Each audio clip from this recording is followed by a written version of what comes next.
जो public enterprises होते हैं, क्या वो अपने मैनेजमेंट का काम सब कुछ अच्छी तरीके से मैनेज करते हैं या नहीं करते, काम को सही तरीके से करते हैं या नहीं करते हैं, ये हमको यहाँ पे जो है बताना है। तो क्या कह रहा है, देखिए कह रहा है भारत में स्वतंत्रता प्राप्ति से पहले सार्वजनिक क्षेत्रों के उद्योगों की मात्रा अत्यंत सीमित थी।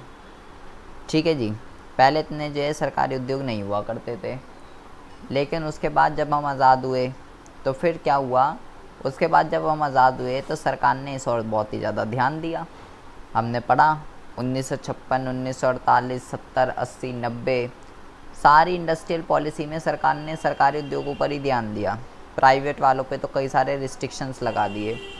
अब जब 40 सालों तक 1990 तक इन्हीं की ओर ध्यान दिया तो इसका परिणाम क्या निकला, सार्वजनिक क्षेत्र में द्रुत गति से विकास हुआ। मतलब अंधाधुंध जो है सार्वजनिक उद्योग अंधाधुंध जो है खुलते रहे।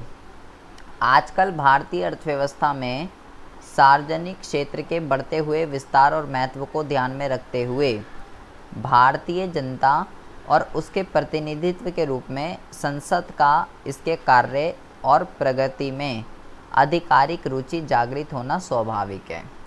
अब भाई ये जैसे जैसे टाइम टू टाइम दिन जो है इतना डेवलप होता जा रहा है, अंधाधुंध हम इंडस्ट्रीज़ खोलते जा रहे हैं, तो इन पे सारा का सारा कंट्रोल वगैरह जो है, ये इंटरप्राइजेस क्या काम कर रहे हैं, क्या काम नहीं कर रहे, सही से काम कर रहे हैं, सही से काम नहीं कर रहे, तो संसद इसके ऊपर क्या करता है, संसद इनके ऊपर ध्यान रखता है।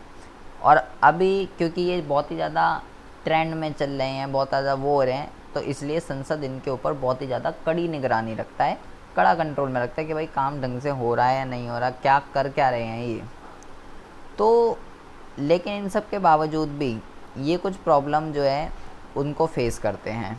अब इसी कारण उद्योगों की समस्याओं पर भी विशेष ध्यान दिया जा रहा है। संसद ये देखता है कि भाई इन्हें क्या प्रॉब्लम आ रही है, क्यों काम नहीं कर पा रही है।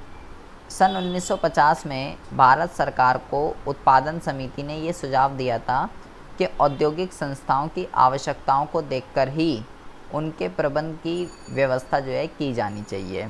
मतलब कि जो भी पब्लिक एंटरप्राइजेज है उसकी नीड्स को देखिए, उसकी वांट्स देखिए और उसके अकॉर्डिंगली मैनेजमेंट का व्यवस्था कीजिए।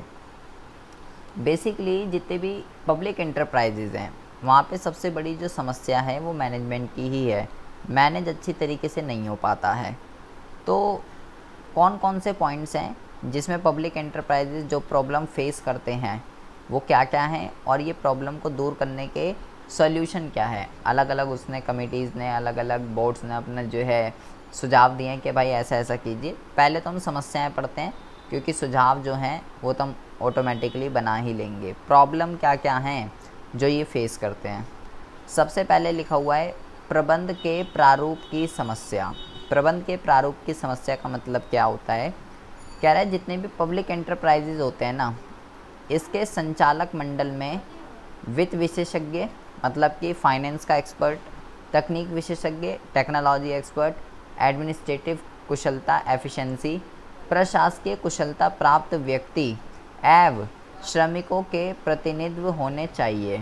पर संचालकों का चुनाव कंपनी से ही किया जाना चाहिए और अध्यक्ष का जो पद है वो सेवानिवृत्त शासकीय अधिकारी या राजनीतिक नेताओं को नहीं देना चाहिए। यहाँ पे क्या किया गया है, यहाँ पे पहले वाले पॉइंट में आपको ये बात बताई गई है कि जितने भी पब्लिक एंटरप्राइजेज होते हैं ना, पब्लिक एंटरप्राइजेज में हर डिपार्टमेंट के अंदर, लाइक फाइनेंस डिपार्टमेंट में फाइनेंस स्पेशलिस्ट चाहिए, तकनीकी में तकनीक स्पेशलिस्ट चाहिए, प्रबंधकीय में प्रबंधकीय स्पेशलिस्ट चाहिए जो अच्छी तरीके से मैनेज कर सके, एडमिनिस्ट्रेटिव में एडमिनिस्ट्रेटिव चाहिए। तो भाई पब्लिक एंटरप्राइजेज में बेसिकली ये देखा गया है सभी डिपार्टमेंट के अंदर ऐसे स्पेशलाइज्ड बंदों का अभाव रहता है, ऐसे स्पेशलाइज्ड बंदे हमको देखने के लिए नहीं मिलते हैं।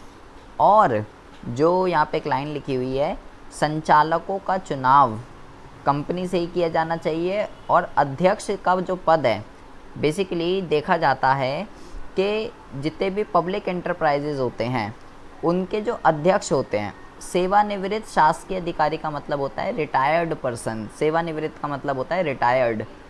उन बंदों के हाथों में या किसी भी नेता के हाथों में, किसी भी पॉलिटिकल नेता के हाथों में जो है दे दिया, समझा दिया जाता है, उसको उसका अध्यक्ष बना दिया जाता है। तो कह रहा है भाई ऐसा जो है ऐसा नहीं होना चाहिए। किसी भी रिटायर्ड बंदे को या किसी भी नेता को किसी भी कंपनी का, किसी भी एंटरप्राइजेस का अध्यक्ष जो है नहीं बनाना चाहिए।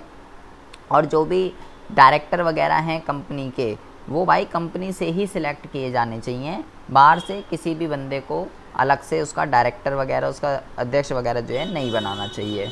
सबसे पहली प्रॉब्लम आती है हर डिपार्टमेंट में एक स्पेशलाइज्ड बंदे की नीड है, जो कि नहीं है।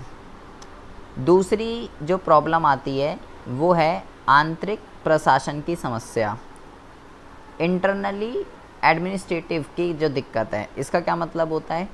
कह रहा है सार्वजनिक उपकरणों के प्रकाशन के संबंध में अनुमान समिति का विचार है कि सार्वजनिक उपक्रमों का प्रबंध करने के लिए उपयुक्त कर्मचारी जो कि IAS पास होते हैं उनका अभाव होता है। मतलब कि ऐसे बंदे जो हैं, ऐसे बंदे मैनेजमेंट कर रहे होते हैं, क्वालिफ़िकेशन क्या है, IAS होने चाहिए, लेकिन वो IAS नहीं होते हैं।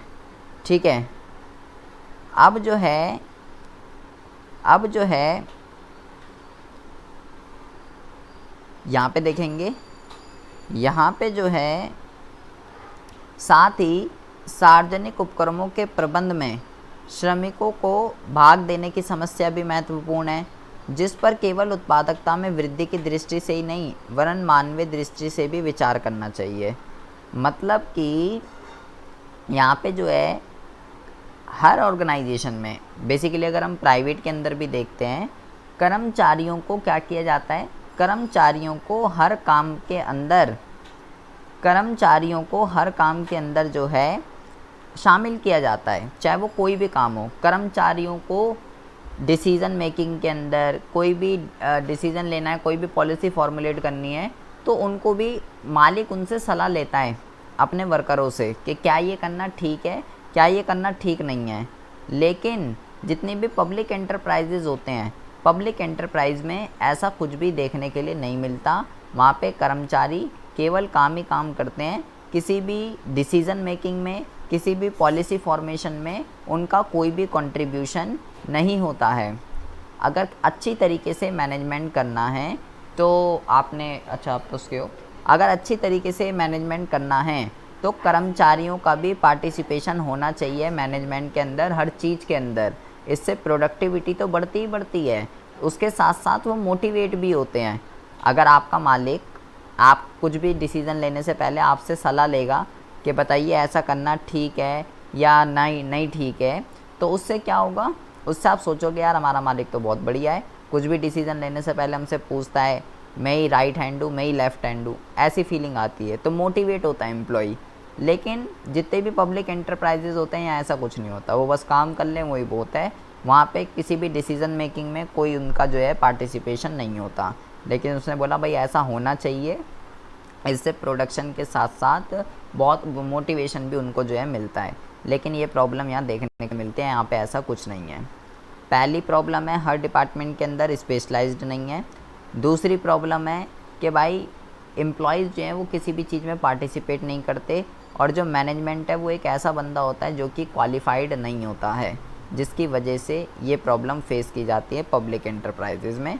जो क्वालिफ़िकेशन होनी चाहिए वो नहीं है। फिर मैंने आपको ऊपर बताया कि भाई स्वतंत्रता से पहले तब तो ये इतने नहीं हुआ करते थे, पर स्वतंत्रता के बाद से इनकी संख्या में बहुत ही ज़्यादा वृद्धि देखने के लिए मिली है, जिसकी वजह से संसद इन पे जो है पूरा का पूरा कंट्रोल करके रखता है। तो तीसरी जो प्रॉब्लम है, कह रहा है संसदीय नियंत्रण की समस्या।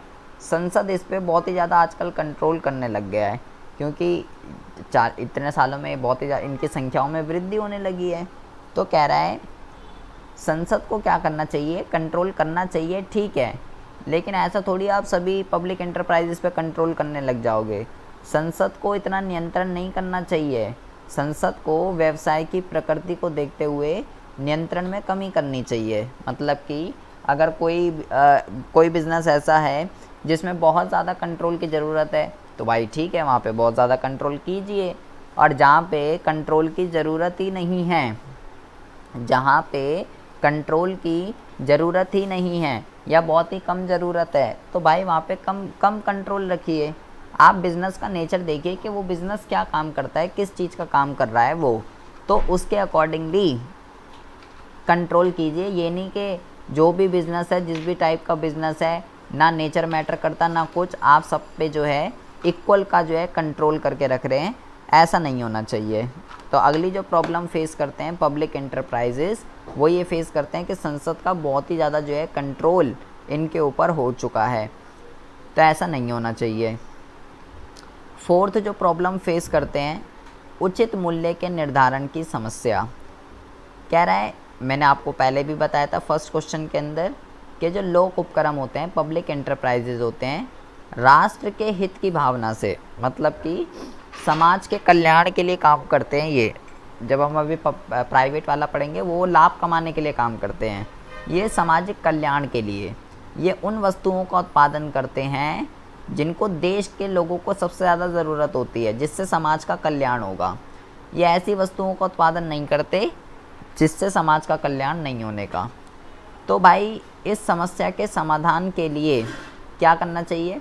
देखिए बेटा, पॉइंट का नाम क्या है? उचित मूल्य के निर्धारण की समस्या। मतलब जो भी प्रोडक्ट पब्लिक एंटरप्राइजेज बना रहा है, तो आप ये देखिए, मान लो कोई भी प्रोडक्ट है, ठीक है, मान लीजिए कोई भी प्रोडक्ट है, तो उस प्रोडक्ट के अंदर मान लो वो प्रोडक्ट जो है अभी 500 रुपये का बनता है, मार्केट में 500 रुपये का बिकता है। तो भाई आप ये देखिए, मैं कैसे भी करके इस कॉस्टिंग को और कैसे कम कर सकता हूँ, उपभोक्ता को और कैसे मैं इसको सस्ते से सस्ता पहुँचा सकता हूँ। आप ये देखिए इसमें किस किस चीज़ की लागत लग रही है, कौन कौन सी लागत लग रही है इसके अंदर। जो लागतें ज़रूरी है वो तो होंगी, लेकिन कुछ लागतें ऐसी होती हैं जो कि क्या होती हैं, जो कि अननेसेसरी होती हैं, जो ख़त्म हो सकती है। तो कॉस्ट अकाउंटिंग के अंदर यही देखा जाता है कि जितनी भी अननेसेसरी कॉस्टिंग है उसको ख़त्म कीजिए, कैसे भी करके प्रोडक्ट सस्ता कैसे बनेगा। और मैनेजमेंट अकाउंटिंग में भी इसी तरीके से प्रोडक्ट को चीप से चीप बनाना। मैनेजमेंट अकाउंटिंग और कॉस्ट अकाउंटिंग जो डील करता है, वो ये डील करता है प्रोडक्ट कैसे भी करके सस्ता कैसे बनेगा। जितने भी अननेसेसरी कॉस्टिंग है उन सबको ख़त्म कीजिए, ताकि उपभोक्ता को वो जो प्रोडक्ट है वो सस्ते से सस्ता मिल सके। लेकिन ये दो डिपार्टमेंट, मैनेजमेंट और कॉस्ट अकाउंटिंग, यहाँ पे देखने के लिए नहीं मिलती है। तो इसकी व्यवस्था जो है, इसकी व्यवस्था होनी चाहिए, ताकि मैनेजमेंट अकाउंट और कॉस्ट अकाउंटिंग ये देख सके कि किस चीज़ की कॉस्टिंग कितनी आ रही है, जो अननेसेसरी की लागत है उसको ख़त्म करके प्रोडक्ट को सस्ता बनाया जाए और लोगों को चीप रेट पे अवेलेबल कराया जाए, ताकि समाज का कल्याण ज़्यादा से ज़्यादा हो सके। ये क्या करते हैं, यहाँ लिखा हुआ है, जितना भी वेस्टेज है उनके कारणों का पता लगाते हैं कि क्यों इतना ज़्यादा कॉस्टिंग आ रही है किसी भी प्रोडक्ट की, और एक उचित मूल्य का निर्धारण करके क्या करते हैं, एक उचित मूल्य का निर्धारण करके सस्ती कॉस्टिंग करके प्रोडक्ट को सस्ता उपलब्ध करा के समाज के लोगों का कल्याण करते हैं। तो भाई प्राइस डिटर्मिनेशन की प्रॉब्लम जो है अगली फेस करते हैं, क्योंकि यहाँ पे मैनेजमेंट अकाउंटिंग और कॉस्ट अकाउंटिंग को जो है इग्नोर किया जाता है। मैनेजमेंट अकाउंटिंग और कॉस्ट अकाउंटिंग अकाउंट्स की एक ऐसी ब्रांच होती है जहाँ पे कोई भी प्रोडक्ट कितने रुपए का बन रहा है, उसको कैसे सस्ते से सस्ता बनाया जाएगा, ये यहाँ पे जो है बेसिकली देखा जाता है बेटा। अगली जो दिक्कत होती है उसको कहते हैं ऑडिटिंग की। ऑडिटिंग का मतलब क्या है? उपकरणों के अंकेषण की समस्या।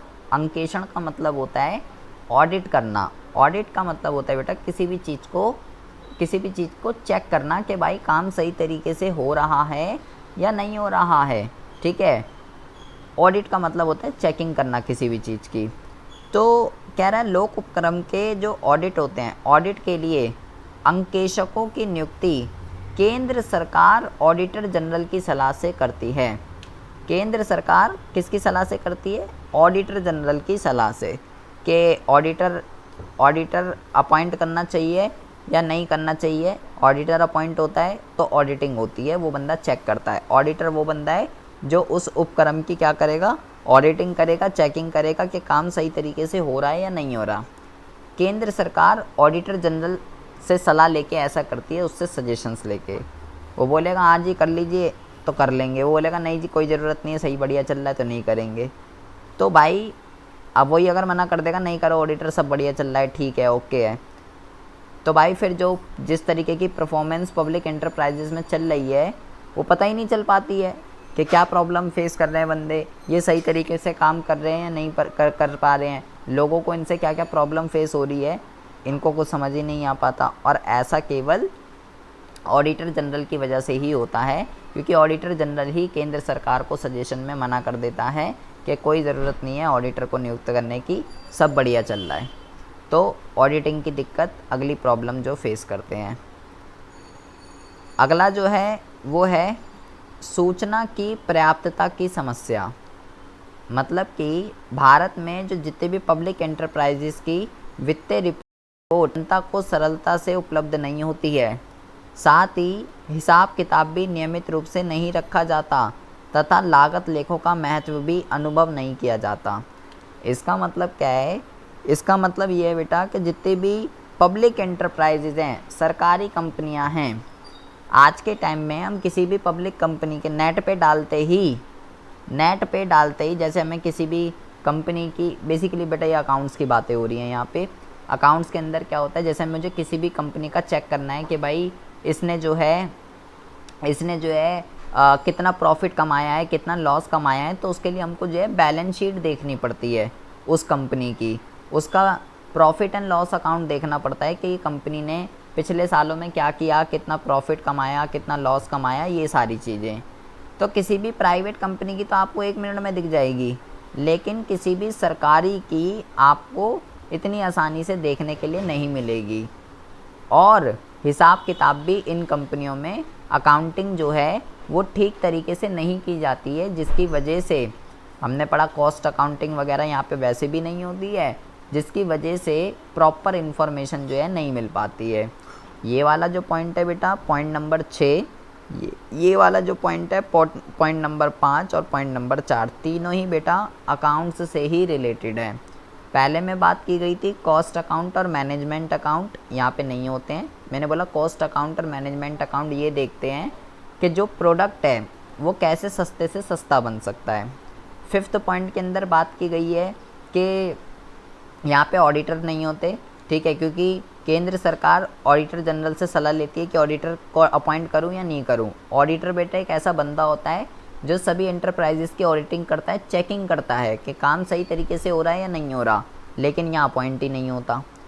क्यों नहीं होता? क्योंकि ऑडिटर जनरल मना कर देता है। सरकार पूछती है ऑडिटर जनरल से ऑडिटिंग कराऊँ, वो मना कर देता है। तो तीसरी और प्रॉब्लम क्या है? सूचना की पर्याप्तता की समस्या। मतलब कि ना कॉस्ट अकाउंटिंग है, ना मैनेजमेंट अकाउंटिंग है, ना हिसाब किताब सही से रखते, कुछ भी सही से नहीं रखते, ना किसी भी सरकारी कंपनी की बैलेंस शीट वगैरह क्या है, कितना प्रॉफिट लॉस कमाया, उसकी इन्फॉर्मेशन जनता के पास बहुत ही मुश्किल से जो है मिल पाती है, इतनी ईजिली अवेलेबल नहीं होती है। तो इन्फॉर्मेशन की दिक्कत है। अगली, लाभ के उद्देश्य की उपेक्षा। हमने यहाँ पे बेटा बात करी है कि भाई जो पब्लिक एंटरप्राइजेज होते हैं वो बेटा किसके लिए काम करते हैं? समाज के कल्याण के लिए काम करते हैं, ठीक है, प्रॉफिट के लिए काम नहीं करते बेटा यहाँ पे। तो प्रॉफिट को तो टोटली इग्नोर किया जाता है।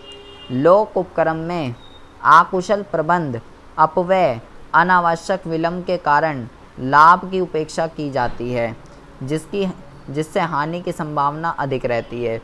गत वर्षों में सार्वजनिक उद्योगों में लाभ की मात्रा जो है क्या हुआ है? लाभ की मात्रा जो है बढ़ी है।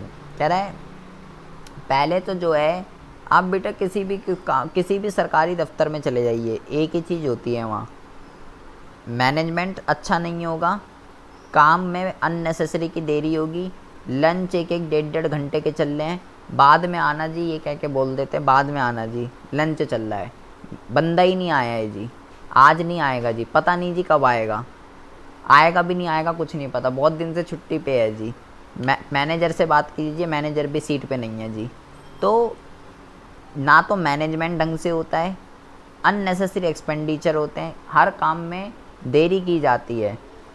उनको क्या है, उनकी बेटा एक फ़िक्स डेट होती है, जो वहाँ के एम्प्लॉई हैं उनकी एक फ़िक्स डेट होती है, इस डेट को सैलरी अकाउंट में आएगी, आंधी आ जाए या तूफ़ान आ जाए आपका अकाउंट उस डेट को क्रेडिट होके ही रहेगा, चाहे कुछ भी हो जाए।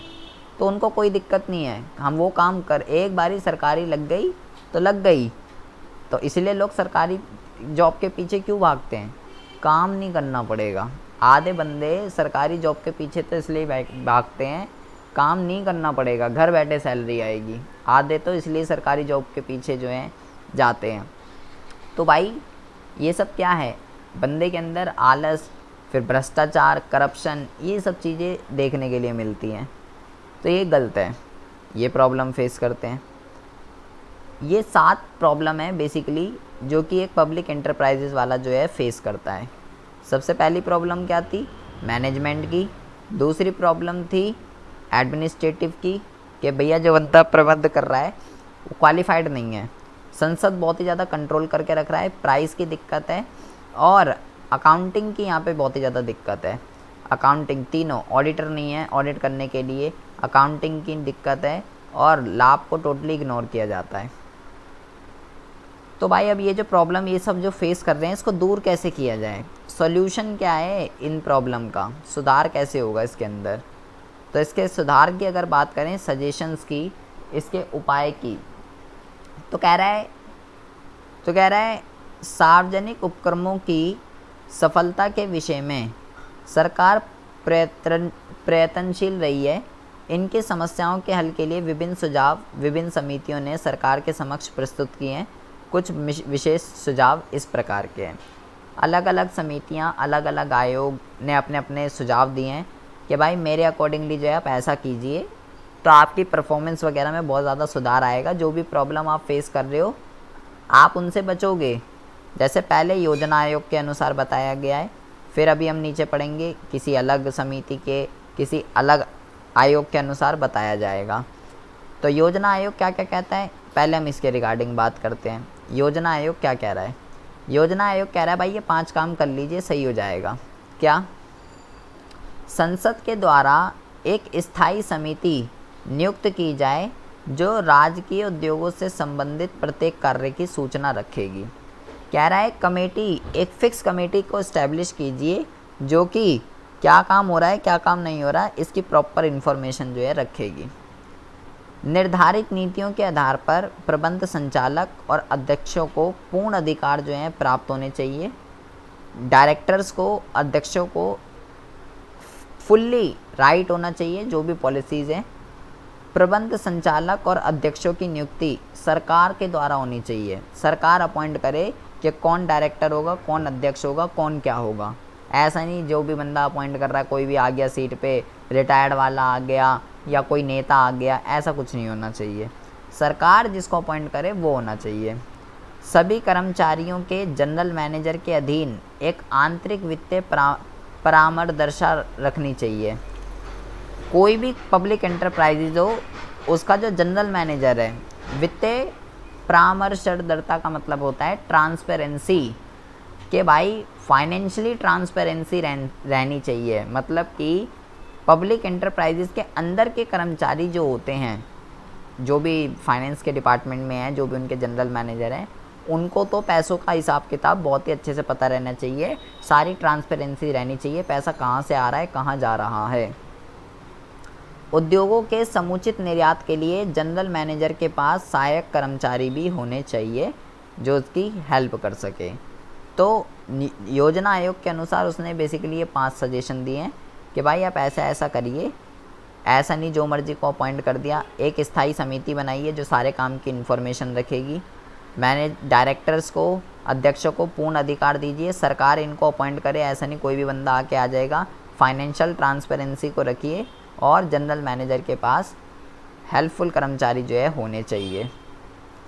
अगला जो सलाह है, जो सुझाव है, वो है प्रशासन सुधार आयोग के द्वारा। इन्होंने क्या क्या बोला है ये देख लीजिए। इन्होंने भी 5 तरीके के जो हैं सॉल्यूशन दिए हैं कि भाई आप ऐसा ऐसा कर लीजिए तो हो जाएगा। पहले के अंदर क्या बात की गई है, मंत्रालय के किसी भी अधिकारी को सार्वजनिक उद्योग के प्रबंध में किसी पद पर नियुक्त ना किया जाए। कह रहा है मैनेजमेंट का काम एक ऐसे बंदे को सौंपो जो मैनेजमेंट कर सकता है। ऐसे नहीं किसी को भी उठा के चल भाई तू मैनेजमेंट करेगा, आज से किसी भी वर्कर को मैनेजमेंट का काम नहीं सौंपना चाहिए। संचालक मंडल को अपने अधिकारों को कार्यकारी अधिकारियों को सौंपने का अधिकार होना चाहिए। मतलब कि अधिकारियों को राइट्स होते हैं कि वो क्या कर सकते हैं क्या नहीं कर सकते, तो उनको एक ऐसा भी राइट होना चाहिए कि वो अगर वो खुद ना कर पा रहे हो तो भैया वो अपने एग्जीक्यूटिव्स को क्या कर सकें, काम दे सके कि मेरे बिहाफ पे आप जो है इस काम को कर दीजिए। तो अधिकार सौंपने का राइट होना चाहिए अपने एग्जीक्यूटिव्स को। संचालक मंडल कौन होते हैं बेटा? संचालक होते हैं डायरेक्टर्स जो कंपनियों को चलाते हैं, ठीक है। संचालक मंडल को उद्योगों की प्रवृत्ति के अनुसार पूंजी व्यय करने का जो है अधिकार होना चाहिए कि भाई कैसी इंडस्ट्री चल रही है यहाँ, मतलब कि लाइक कैश का इनफ्लो कैसा है, आउटफ्लो कैसा है, खर्चे करने चाहिए नहीं करने चाहिए, अभी ठीक करना सही है नहीं है, प्रॉफिट हो रहा है नहीं हो रहा, लॉस में चल रहे हैं क्या चल रहे हैं, इन सब चीज़ों को देखते हुए उद्योग की प्रवृत्ति का मतलब है अपने बिजनेस के बारे में प्रॉपर इन्फॉर्मेशन होनी चाहिए, उसके अकॉर्डिंगली ही खर्चे करने चाहिए। संचालक मंडल का कार्य केवल सामान्य नीति निर्धारित करना ही होना चाहिए, केवल पॉलिसी को फॉर्मुलेट करना, और कोई भी काम इसको जो है नहीं दिया जाना चाहिए, केवल जनरल पॉलिसी को फॉर्मुलेट कीजिए बस, और कुछ नहीं। संचालक मंडल के नीचे की नियुक्तियां करने का अधिकार मंडल को ही होना चाहिए, परंतु वित्तीय सलाहकार और प्रमुख कार्यकारी अधिकारी की नियुक्ति सरकार की सलाह से की जानी चाहिए। कह रहा है संचालक मंडल के नीचे कई सारी पोस्ट होती हैं, उनको कौन अपॉइंट करेगा? उनको यही अपॉइंट कर दे, कोई दिक्कत नहीं है, लेकिन 2 पोस्ट हैं, वित्तीय सलाहकार फाइनेंशियल एडवाइज़र जिसको हम कहते हैं, और मुख्य कार्यकारी अधिकारी। ये जो दोनों पोस्ट हैं इन दोनों पोस्टों को संचालक मंडल खुद नियुक्त ना करे, एक बारी सरकार से भी सलाह ले ले, क्या मैं इसको as a financial adviser, as a मुख्य कार्यकारी अधिकारी, क्या मैं इस बंदे को अपॉइंट कर सकता हूँ या नहीं।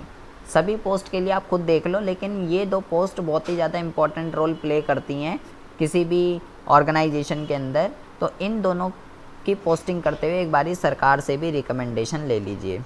तो ये वाला जो है पूरा का पूरा प्रशासन सुधार आयोग पूरा का पूरा काम करता है संचालक मंडल पे, संचालक मंडल को सुधारने की बात करता है, जबकि जो ऊपर था उसने सभी चीज़ों की तरफ जो है ध्यान दिया था। ये बेसिकली संचालक मंडल पे ही काम करता है। तो बेटा क्वेश्चन नंबर 2 जो है इसमें बेसिकली बात की गई है कि ये पब्लिक एंटरप्राइजेस क्या क्या प्रॉब्लम को फेस करते हैं और वो प्रॉब्लम जो है वो किस तरीके से दूर की जाएगी। अब क्वेश्चन नंबर 3 में जो पूछा गया है, क्वेश्चन नंबर 3 में ये पूछा गया है कि भारत के आर्थिक विकास में सार्वजनिक क्षेत्र के उपक्रमों के योगदान की समीक्षा कीजिए।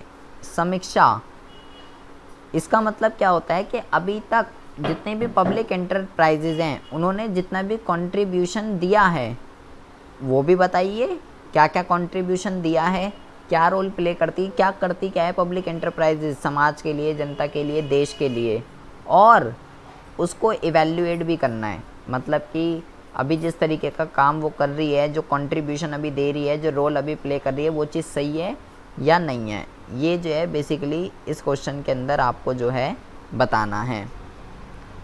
पहले आपको तो अगर हम बात करते हैं कि कंट्रीब्यूशन की कि कैसा कैसा इसने कंट्रीब्यूशन दिया है जब से हम आज़ाद हुए हैं, स्वतंत्रता प्राप्ति से लेके अब तक, इसमें क्या क्या चीज़ें हमें देखने के लिए मिली हैं। सबसे पहले पॉइंट के अंदर कहता है अभाव की पूर्ति। अभाव की पूर्ति का क्या मतलब है? कह रहा है सामाजिक और आर्थिक उद्देश्य की प्राप्ति में सार्वजनिक उपकरणों ने एक शक्तिशाली उपकरण के रूप में महत्वपूर्ण सेवाएं प्रदान की हैं। इन उपकरणों ने अर्थव्यवस्था की गंभीर कमियों को पूरा किया है, विशेष रूप से भारी उद्योग जैसे भारी मशीन, भारी विद्युत, स्टील प्लांट, तेल की खुदाई, इनका शोधन, भारी रसायनों और खादों का निर्माण, सुरक्षा, इन सब के लिए सार्वजनिक उपकरणों ने अर्थव्यवस्था की कमियों को पूरा किया है। मतलब कि ये सारी की सारी चीज़ें जिनके ऊपर बात की गई है, पब्लिक एंटरप्राइजेज़ का सबसे पहला कंट्रीब्यूशन ये है, पहले इनके सप्लाई की, इन सब चीज़ों के सप्लाई की दिक्कत थी। हमारे पास मशीनें नहीं थी, हमारे पास इलेक्ट्रॉनिक उपकरणस नहीं थे, स्टील के प्लांट नहीं थे, तेल की खुदाई की दिक्कत थी, रसायनों की दिक्कत थी, इन सुरक्षा औजारों की दिक्कत थी। तो पब्लिक एंटरप्राइजेज़ ने क्या करा है, सबसे पहला कंट्रीब्यूशन इन सब की सप्लाई आपको अवेलेबल कराई है। मतलब कि पब्लिक एंटरप्राइजेज़ ने इन सब का उत्पादन किया और जिसकी सप्लाई की कमी थी उसको दूर किया। तो इनका सबसे पहला कंट्रीब्यूशन है कि जिस चीज़ की सप्लाई की कमी थी उस सप्लाई को इन्होंने दूर किया है। अभावों की पूर्ति का ये मतलब है कि जिस चीज़ का अभाव था, जिस चीज़ की कमी थी, उसकी सप्लाई अवेलेबल कराई है। दूसरे में लिखा हुआ है सार्वजनिक उपक्रमों की संख्या में तीव्र गति से वृद्धि। जैसे कि हमने बताया कि भैया स्वतंत्रता प्राप्ति के समय पंचवर्षीय योजना के प्रारंभ के पूर्व में औद्योगिक और व्यापारिक सार्वजनिक उपक्रमों की संख्या नहीं के बराबर थी। पहली पंचवर्षीय योजना में केवल 5 थे, परंतु योजना काल में इसकी संख्या बढ़कर वृद्धि हुई। 31 मार्च 1993 की अगर बात करें तो ये 245 हो गए, और आज की अगर बात करें तो बोल ही जाओ। पहले स्वतंत्रता से पहले तो थे ही नहीं, ना के बराबर। पहली पंचवर्षीय योजना मतलब 1951 की अगर हम बात करें, पहली पंचवर्षीय योजना 1951 में हुई थी, तो 5 थे 1951 में।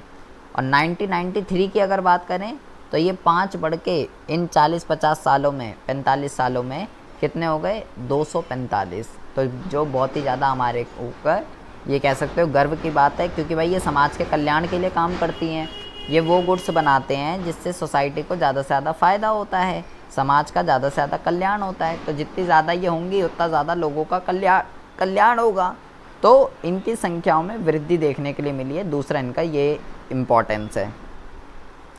तीसरे की अगर हम बात करते हैं तो लिखा हुआ है विनियोग में वृद्धि, मतलब इन्वेस्टमेंट के अंदर इंक्रीमेंट हमको देखने के लिए मिली है। सार्वजनिक उपक्रमों की संख्या में वृद्धि के साथ साथ, भाई वृद्धि तो हो ही रही है जैसे हम ऊपर पढ़ रहे हैं, इसमें विनियोग में भी वृद्धि हुई है। अधिकांश उपक्रम बड़े पैमाने पर स्थित किए गए हैं। इसमें स्थायी पूंजी और कार्यशील पूंजी के रूप में भारी मात्रा में विनियोग हुआ है।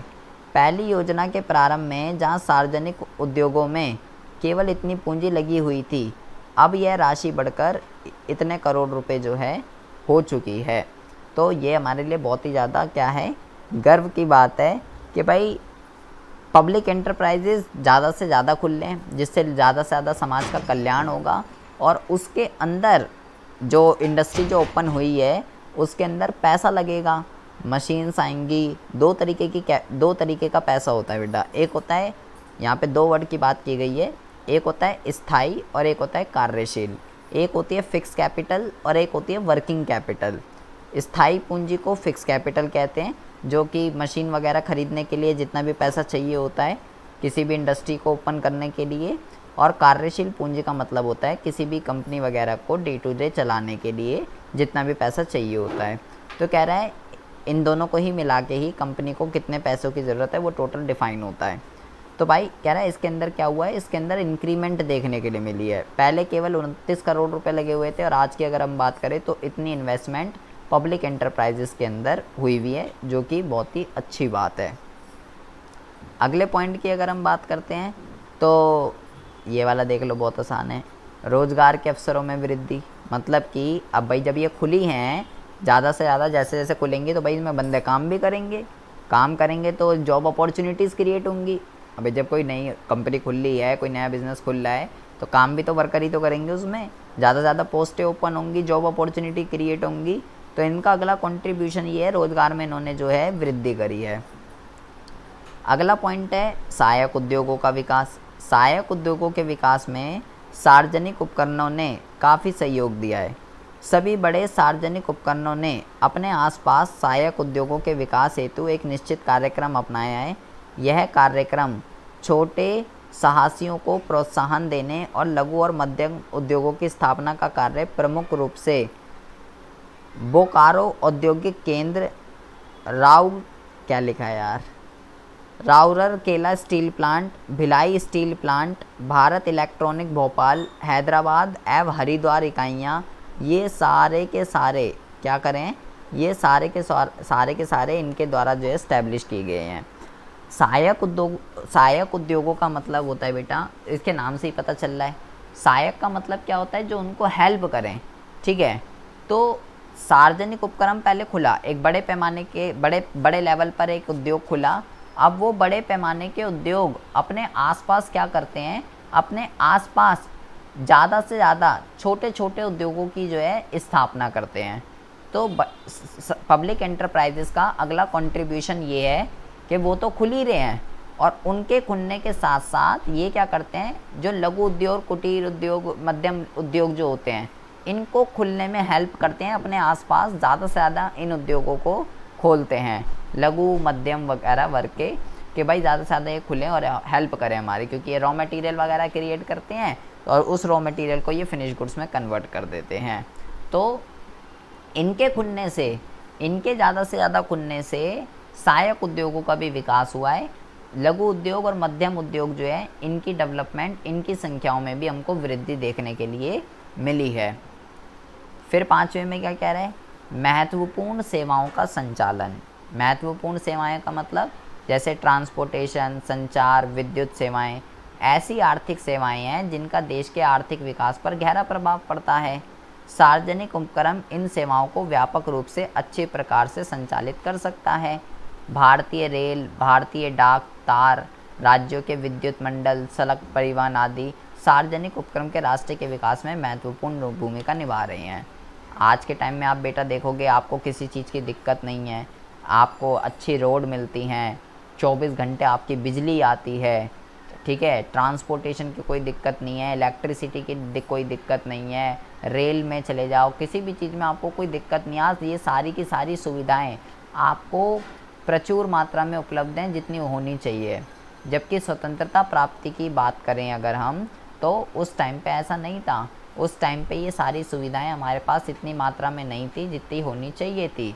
बट टाइम टू टाइम जैसे बीता, तो बेटा सारी चीज़ें, चाहे वो इलेक्ट्रिसिटी हो, चाहे वो ट्रांसपोर्टेशन हो, चाहे वो पोस्ट ऑफिस, डाक, तार, कुछ भी चले जाओ, आज आप किसी भी पोस्ट ऑफिस में चले जाइए, तुरंत आपका मतलब आपको इतनी कोई दिक्कत परेशानी जो है नहीं होने वाली है। सारी की सारी चीज़ों की फैसिलिटी, हर सर्विस जो है अच्छे से अच्छे तरीके से देने का सरकार जो है प्रयास करती है। तो महत्वपूर्ण ये सब इम्पॉर्टेंट चीज़ है। अगर सोचिए, अगर आपको अच्छी रोड वगैरह ना मिले तो बेटा बाहर जाने में दिक्कत होगी। बत्ती की दिक्कत हो, अगर अभी तो हमारी 24 घंटे लाइट आती है, 1 मिनट भी चली जाए तो हम आफत कर देते हैं। तो प्लस केजरीवाल जो है आपको फ्री में दे रहा है, बताओ कौन सा ऐसी वो है जहाँ पे आपको 200-300 यूनिट तक आपको फ्री मिलेगा, बताओ, बिल ही नहीं आ रहा। गर्मियों में तो भाई साहब फिर भी आ जाएगा एसी वगैरह चल के, सर्दियों में तो भाई साहब बिल ही नहीं आ रहे हैं। तो जिसकी वजह से लोग खुश हैं भाई, और फीमेल्स के लिए बंदे ने जो है बसों के अंदर ट्रांसपोर्टेशन ही फ्री कर दिया, पूरी दिल्ली घूम लेगी फीमेल फ्री में, 1 रुपया भी खर्च ना करके। और क्या चाहिए, ट्रांसपोर्टेशन है, इलेक्ट्रिसिटी है, हर चीज़ की सुविधाएं मस्त कर दी हैं। तो सरकार का इसमें बहुत ही ज़्यादा कंट्रीब्यूशन है, और सारे के सारे उपक्रमों का सरकारी, इसका बहुत ही ज़्यादा इनका कंट्रीब्यूशन रहा है। श्रमिकों की सुविधाओं का विस्तार, इसका क्या मतलब हुआ, कह रहा है भारत में सार्वजनिक उपकरणों ने श्रमिकों के जीवन स्तर में काफ़ी सुधार किया है। ये तो बेटा हम भूल ही नहीं ये तो पॉइंट बताने की ज़रूरत ही नहीं है। इस पॉइंट में ये कह रहा है, जिसकी सरकारी जॉब है उसको क्या कहते हैं बेटा, जिसकी सरकारी जॉब है उसकी तो ऐसी है, उसे क्या दिक्कत आ रही है। कह रहा है उनकी कार्य दशाओं को उत्तम बनाया गया है, उनका वेतन, मजदूरी, बोनस, इसमें बहुत ही ज़्यादा वृद्धि देखने के लिए मिली है। एक नॉर्मल बंदे की सैलरी, सरकारी की बता रहा हूँ, अगर सरकारी जॉब है बिल्कुल घटिया से घटिया पोस्ट की बेटा, 20 से 25 हज़ार से ऊपर होती है, 20 से 25 हज़ार घटिया से घटिया पोस्ट की बता रहा हूँ मैं। 20, मैं कह रहा हूँ गार्ड भी होगा ना अगर, उसकी भी 20 हज़ार होगी बेटा। तो और बड़ी पोस्टों की बात करें तो उसका तो बेटा कुछ वो ही नहीं है, कोई सीमा ही नहीं है। अलग अलग तरीके की फैसिलिटी, फलाना ढिमकाना, ये बोनस, वो बोनस, पेंशन, रिटायरमेंट, ये वो, ठीक है, यातायात के अंदर ट्रांसपोर्टेशन की फैसिलिटी मिलती है, किसी भी हॉस्पिटल में अपना फ्री इलाज कराओ, ग्रेजुएटी सेवा, पेंशन, एजुकेशन, बच्चे फ्री पढ़ेंगे स्कूलों के अंदर, कई सुविधाएं उनके बच्चे, बहुत सुविधाएं हैं बेटा जो आजकल सरकार अपने सरकारी वर्कर को दे रही है। हेल्थ की, ट्रांसपोर्टेशन की, एजुकेशन की, पीएफ की, पेंशन की, ग्रेजुएटी की, ये सब सुविधाएं, छुट्टियों की बताओ, छुट्टियां इतनी मिलती हैं। मान लीजिए, जैसे मान लीजिए मैं वो बताता हूँ हिसाब किताब। जैसे मान लो बेटा फ्राइडे पड़ गया, ठीक है, फ्राइडे मान लो किसी दिन गुड फ्राइडे पड़ गया तो भाई उस दिन छुट्टी होती है। सेकंड सैटरडे पड़ गया उस दिन भी छुट्टी होती है, और संडे तो होती है। तो 3 छुट्टी तो वैसे ही हो गई, गुड फ्राइडे, सैटरडे और संडे, तो हफ्ते में 3 छुट्टी तो ऐसे ही हो गई। और वो जो 4 दिन बचे, मंडे, ट्यूसडे, वेडनेसडे, पता चला उसमें कोई फेस्टिवल आ गया, मान लो दिवाली आ गई, होली पड़ गई, और ले छुट्टी। मतलब इनके मज़े ही मज़े हैं, और कुछ नहीं है, मज़े ही मज़े। ये छुट्टियाँ तो हैं ही, प्लस अलग अलग तरीके की और छुट्टियाँ होती है बेटा, कैजुअल लीव, सिक लीव, ये लीव, वो लीव, हर चीज़ की छुट्टी। तो इसीलिए बंदा सरकारी उसमें जाता है, क्योंकि बेटा गवर्नमेंट वर्कर को कई सारी सुविधाएं, अब पब्लिक एंटरप्राइजेस के अंदर ये सारी सुविधाएं बहुत ही ज़्यादा बढ़ा दी हैं। एक बारी सरकार के दामाद बन जाओगे तो भाई मौज ही मौज है और रोज है, और फिर तो बस पूछो मत। इसलिए एसएससी के एग्ज़ाम दे रही है अंजलि, अब समझ में आया मेरे को क्या चल रहा है मामला। लास्ट है पॉइंट, दक्षता अथवा कार्यकुशलता का विकास। तो ये तो गलत लिखा हुआ है पॉइंट यहाँ पे, कह रहा है कि भाई सार्वजनिक उद्यमों द्वारा केवल अपनी संख्या को ही बढ़ाने का प्रयास नहीं किया गया है, अपितु श्रमिक और प्रबंध के स्तर पर जो है दक्षता विकास का भी प्रयास किया गया है। कह रहे हैं कि वहाँ के जो वर्कर हैं अब बहुत ही एफिशिएंट तरीके से, बहुत ही अच्छे तरीके से जो है काम करते हैं। लेकिन ये पॉइंट तो यहाँ होना नहीं चाहिए था, क्योंकि ऐसा नहीं है ना, मैनेजमेंट की बहुत ही ज़्यादा दिक्कत है, ठीक है, और एफिशिएंट तरीके से काम नहीं करते हैं, आलस भरा पड़ा है।